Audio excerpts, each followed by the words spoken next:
Greetings gamers! Today I'm continuing my series of showing you how to use Affinity to publish TTRPG products, and we're going to be taking a look at Statblocks, breakout boxes, tables, and any element like that that you're going to introduce into the text of your page that you might want to move around or add some detail to. So let's dive into this. This video is sponsored by Wondrous and Dangerous Consortiums, now on Kickstarter. More on them later. As always, there's timestamps down below, so if you're looking for a specific thing, head down there so that you can find what you're after. So here we are in Affinity. This is the free version of Affinity, sometimes called Affinity 3, and I've got just a little sample dummy page set up. This is a bunch of lorem ipsum filler text, not the generated filler text that you can insert by right-clicking in a text box in Affinity, but some that I've copy and pasted. The reason for that is I'm going to be changing the properties of some of this text. You can't do that to filler text. Then I've also added some subtitles and an image just so you can get a sense of how these breakout boxes are going to interact with a semi-real page. So the first thing that I want to talk about today is breakout boxes. So in the context of TTRPGs, most breakout boxes are going to be things like read-aloud text or information that gives you some additional context on a scene. And there are several different ways that you can handle breakout boxes. You can do this within the text of the body itself using text styles, and that's what we're going to cover first of all. But you can also do it using separate text boxes and also tables, and I'm going to show you how to do all of those things within this video. So when we want to make a new text box that is in line with our text frame, so that means it's part of the same block of text, what we want to do is we want to come down and choose one of our paragraphs. We're going to say this smaller paragraph here, and what we want to do is we want to come over to the paragraph tab, and we're going to use the decoration element. So we've got a bunch of expandable options here on the right. If you don't see this, you want to go up to window, and I believe it's in text and paragraph. Yes, it is. That will bring it out as a little flyaway that you can then pin into your right-hand menu. If this is your first time using Affinity 3 and you're familiar with older versions of Affinity, check out this video where I talk about the main differences between them and show you how to set up Affinity 3 so it behaves more like the old Affinities and you can get up and running even easier. So we're mainly going to be concerned with decorations for this. So we're going to go ahead and we're going to start by putting a line on the left, something visually to break out our text box. To do this, we have a bunch of options. We can insert a line, we can change its thickness, we can add a whole bunch of stuff. Then we can go ahead and indent our text. Now I'm going to indent our text relative to the size of the text. This is called the M in publishing. It's where we get the M dash from, and I've talked about it in this video before, but as our text is 11 point, I'm going to start with half of that. So I'm going to indent my text by 5.5 point. So what I've done here is I've added a 5.5 point indent around all of the text relative to the lines. So if we look at the top and bottom here, in relation to the cap height and the descent, there's a 5.5, a minus 5.5 indent. So the line appears taller than the text itself. And then also in our spacing, if we look at the space before and the space after, I've made sure to account for that so that the line won't go over the text that appears above or below this breakout box. And then I've also indented the text within the column by that 5.5 point, by half an M, so that it appears a little bit offset. Next thing that I want to do is continue to visually differentiate this breakout box from the text around it. Okay, so what I've done here is I have added a border all around our breakout box. I've gone ahead and given it the same stroke color as our trade dress and our title. I've given it the same fill as I would use in another breakout box. And then I've made sure that the breakout box itself, the paragraph style, has a leading and a space after, so space before and a space after of M. So in our case, it's 11 point, the same size as our font size. inside the text box itself, I've made sure to offset from the left and right by 1/2 an em so it appears smaller in the column. And now what I'm going to do is I'm going to add a drop cap. This is just going to help visually distinguish it on the page. And I'm also going to sort the first line indent so it matches that 1/2 an em so everything lines up nicely. So that's a really quick example of how within a text style, if I go ahead and get rid of that now, you can see we have a breakout box that moves with the text. And all I would have to do here is select that section of text and go up to new style and create a breakout box text style with that. And then what I can do is I can change the text style to be anything that I want and change it back to be that breakout box. And the benefit of doing it like this is that it means that you can change all of your breakout boxes across your entire document really, really easily. For more on why that's so useful, check out this video where I talk all about text styles and how useful they are in saving a bunch of headaches. But this isn't how I personally like to use breakout boxes because it's quite limited in what you can do in terms of the design. As long as you want something that is at most a filled in box, it's absolutely fine. But if you want something more interesting looking, you have to start getting creative. So let's talk about that now. So the next type of a breakout box that I want to talk about is what I call it a graphic breakout box. This is a breakout box that you assemble from various other pieces. If we jump over to the graphics dump of this particular document, you can see that I've put together a couple of examples here for you. So all of the options on this left-hand page, except for the tables. Let's get rid of the tables so that we're only looking at the breakout boxes here. All of these options are breakout boxes that I have assembled from various methods. So over on the left here, we have a breakout box that is formed of multiple components. There is a rectangle at the back, which has a fill. Then above that, we have the actual text frame itself that contains all of our text. And then we have two graphics elements. Now, what makes this text box different to other text boxes is these graphics elements. These are curves, which are taken from some SVG files. And if we go ahead into the layers and dive into the group here, you can see what this is a curve, and behind that, a bunch of shapes to fill in the color to make it appear like it is part of the stat block. So this allows you to do a whole bunch of things with your breakout boxes, makes them look more interesting. And as another example of that, here we have one from a little Warhammer booklet that I was working on for a campaign and planning on running for my Warhammer group. And what this is it is a shape. So if we go into this here, let me close down this group. We have a curved shape, which is the shape of this outline here. And then inside that, there is some paper texture and a bunch of different masks. So I have used the brush tool to brush in some aged texture along the edge to add some staining to the parchment. Then we have a separate image file for this open case file stamp. So this is its own individual asset, and this has wrapping applied to it so the text doesn't interfere with it. And then we have the text itself, which is a frame text box, which I've gone in, added the text to, and then it added a mask on top of that and used a brush with the eraser tool to go ahead and kind of erase out some of the text to make the text look more like it is part of the page and less like it is just sat on top.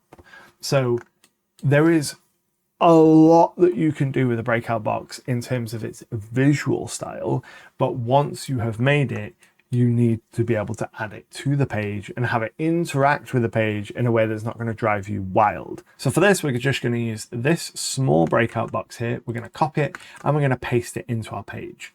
The first thing that we want to do is we want to make sure it's in a group so that we can interact with it easily just by clicking on it and dragging it anywhere we want on the page. Then we're going to use Control, Shift, and W to turn on or off our guidelines so we can see where we're putting it. We're going to place it into a column. You can see that it's too wide for this specific column, but that's not a problem. We can just narrow it down like that. And then what I want to do is I want to mess around with how it interacts with the text. So the first thing that I want to do is I want to edit the wrap settings for this group. This is going to change how the text interacts with this element. You can do this for pictures, tables, breakout boxes, pretty much anything. So we're going to go into the wrap settings and we're going to set this to jump. Now you can see the text has immediately jumped and will no longer appear behind that element. We've got a couple of different options for how we want to distance our text. I am just going to give it a 5.5 point distance on the top and bottom. And that will just make sure that there is always adequate space for this. So that no matter where I drag it, it's always got a bit of padding between it and the text so it doesn't seem too crowded. The next thing that we want to do is we want to make sure that this text box appears where it should in the text. There is nothing worse than writing a breakout box, describing a room, and then changing something earlier in your text so that your text moves and your breakout box no longer appears where it should. To fix this, we need to use the pinning tool. Now to get to this, you can go up to Window, Text, and then Pinning. I already have it anchored onto my left panel. So we're going to select our text box, drag it to where we want it. Let's just say after this paragraph here, click on the text box or the group or the image or anything that you want to pin. And then we've got two options. We've got float and inline. Inline will keep it in line with the text. If we click on that, it will place it in the text. And then you have options for where you want to put it in relation to the text. It's a little bit fiddlier. It overwrites some settings. It's not my personal preference. I much prefer to float my text. That gives you this little anchor that you can then drag around and put at the end of a sentence to say, anywhere the end of this sentence moves, this associated item also needs to move with it. So I use the float pinning option, and then I will drag this beneath. And then if I go ahead here and start moving, you can see I can move the text and the pinned item will move with it.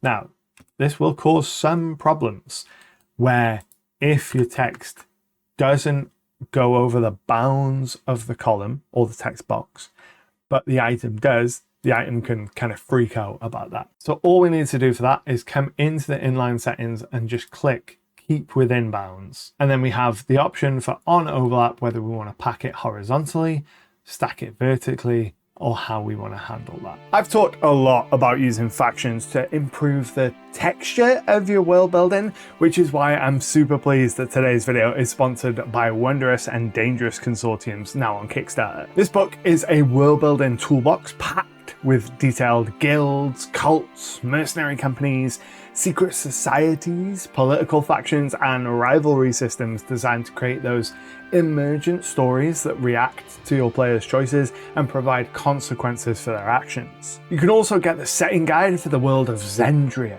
a high fantasy system filled with good and evil that is packed with adventures which are designed for both good and evil characters. And the really cool thing about Zendria is that the setting and the adventures are built so that you can approach them from either side. You can run the game as a party of heroes or as a party of villains and see how the world changes depending on the choices your group makes. And that gives the setting a ton of replayability that you don't see a lot of normally. Zendria is also system agnostic, and it will include a bunch of PDF playbooks to run adventures with D&D, Shadowdark, Castles and Crusades, Tales of the Valiant, Nimble 2E, and that just gives you even more options at the table. The books are completely human-made with no AI artwork or writing. They're being printed in the US, and all the principal writing work is done for the project, and they're asking for a realistic starting goal and using established print partners in place right from the start, which is something that I personally love to see during a crowdfunding campaign. The campaign is running from May 26, and if you pledge in the first 72 hours, you're going to get an exclusive adventure called Golang's Devourer for free. So if you're a GM, a world builder, or someone who loves rich sandbox settings and faction-driven storytelling, go check out the Kickstarter link in the description below. Thanks again to Fantasy Companion Workshop for supporting the channel, but for now, back to the video. The next option for making breakout boxes, and this is something that I do all the time, is using tables. Tables are really nice because if you just want a simple design, especially something like we have here on my graphics dump page, something like these read aloud boxes where you have a bolded header and then a kind of body to your breakout text that is really easy to expand. A 2-cell table does that really, really well. And all you have to do for this is just go ahead and grab your table, make a 2-cell table, and then go ahead and style it however you would. Fill it with text, save that text as a text style. So you can see I've got breakout box as a text style. I've got breakout box heading white and breakout box heading black as text styles because I have 2 different colors of breakout boxes. And then just like before, I can go ahead and I can paste these into a page and pin them wherever I want. So that is breakout boxes. We have inline, we have tables, and we have kind of graphical where we've assembled the breakout box to look however we want it to look. The next thing that I want to talk about are tables. So tables in Affinity get a bad rap, and for good reason, because they can be really awkward to work with. My biggest tip for making tables in a project is to decide on a table style right at the start of your project. Make one table start to finish that is exactly how you want it to look, has all of the design language, all of the embellishments, the colors, the fonts, everything. Make one to start with. Save any text styles that you need as that, save any graphics elements that you need. Then place that table on your graphics dump master page. Again, whole video on master pages if you haven't seen that already. Then anytime you need to insert a table into the body of the document, you go ahead and you copy that table from your graphics dump, paste it onto your page, and then replace the contents. So here you can see an example from my side quest magazine. This is a table that is made up of one of the Affinity tables that is in the center there, with some fill on a couple of the rows just to give it some visual difference. Then the header of the table is a separate artistic text element that is held within the overall group. And then the border of the table is 8 different curves. So each corner element is its own curve, and then the actual borders themselves are just straight line curves. And the benefit of this is that it means that when I go in and if I add in a bunch of new options for the rows in the table, and if I copy over the color of the table there, I can add new options and new rows and change the size of my table really easily. Then all I need to do is hold down Control, mouse over those bottom elements, then hold down Shift to snap drag and drag down until it matches. And then I can just drag out these edge curves like this to give me a new table, much easier. And this is how I handle all of my tables. We start off with just a super basic Affinity table. I usually fill every cell with a 1 or an X or just something so that I can affect all the cells at the same time. The biggest problem with tables in Affinity 2 was that you couldn't change the font color of all of the cells all at the same time. You could only affect the border color or the fill color of every cell. If you wanted to change the font color, you had to go into each cell individually. That has been changed for Affinity 3. So you can see when I select all of the cells now, up at the top context menu, there is an option for font color up here. So I can go ahead and I can change the font color to be whatever it is that I want to be. That makes using tables in Affinity 3 much easier than it used to be. But you do still have the weird thing where sometimes you'll make a new column and it won't inherit the settings it's doing it now because of course it is, but sometimes it won't inherit the settings of the existing table and you'll get weird, massive or tiny text, which is why I say the easiest thing to do right at the start, make a single table, save it as a text style so that you can just apply that really easily. And then the last thing that I want to cover today is Statblocks. This is something that if you're making a TTRPG, if you're making homebrew D&D content, you're going to want to deal with Statblocks. And there are two main ways that you can do this. And you can see them in action here on my graphics dump page. You have bounded and unbounded Statblocks. What do I mean by that? So a bounded Statblock is like this one on the left here. It has a box that bounds it. It is bound to the size of the box itself. That means if you want to change the size of your Statblock, you have to interact with that box. It's like a breakout box. There are elements that you need to interact with to change the size of the Statblock. An unbound Statblock is like this one on the right, that is just made up of a bunch of separate elements that are unbound to anything individually except each other. And it is much easier to adjust them. And it is much, much easier to have them go across columns, go across spreads, interact with elements of the page. And that's why if you've followed my SideQuest magazine over time, I started by making bound Statblocks. So the first 6 or 7 issues had Statblocks which were bound, and then slowly I started phasing out the bounding box, the graphic element of them, and moving to these unbound ones because it just gives you much more freedom. Let me show you what I mean. So we're going to start with this Statblock here. We're going to paste it into our example page. And immediately you can see we've got all kinds of problems because it's not interacting with the text properly. So we're going to have to go into our wrap settings and change that just straight off the bat. So here you can see because of the various elements of this, I'm having to go in and manually change the wrap settings of interior parts of the Statblock because there's so many overlapping elements that I can't just uniformly change it all at once.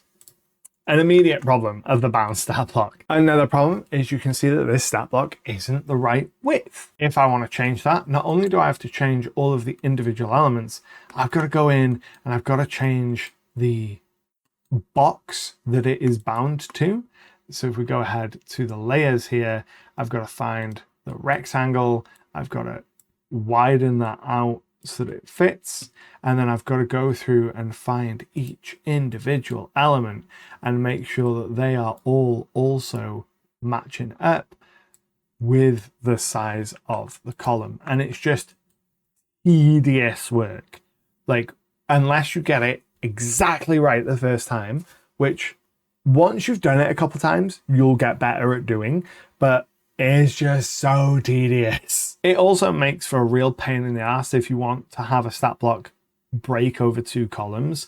You are then required to have that box go over 2 columns, which can be really physically imposing on the page. Like when you open up a book, it can be a lot to see a box that big kind of dominate the page.